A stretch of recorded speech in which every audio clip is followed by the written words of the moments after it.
Roblox not launching in 2026 and I am here with a fix of it. So let's get started. So in order to do this, what you have to do is press Windows plus R and type percentage local app data percentage and hit enter.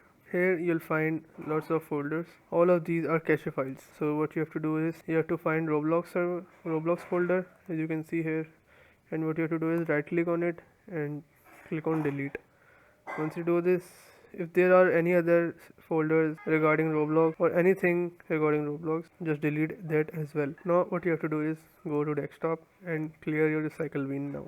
If your problem still occurs, so you can also do this. Just open control panel and go to programs and features. Now just search for Roblox and uninstall Roblox from here.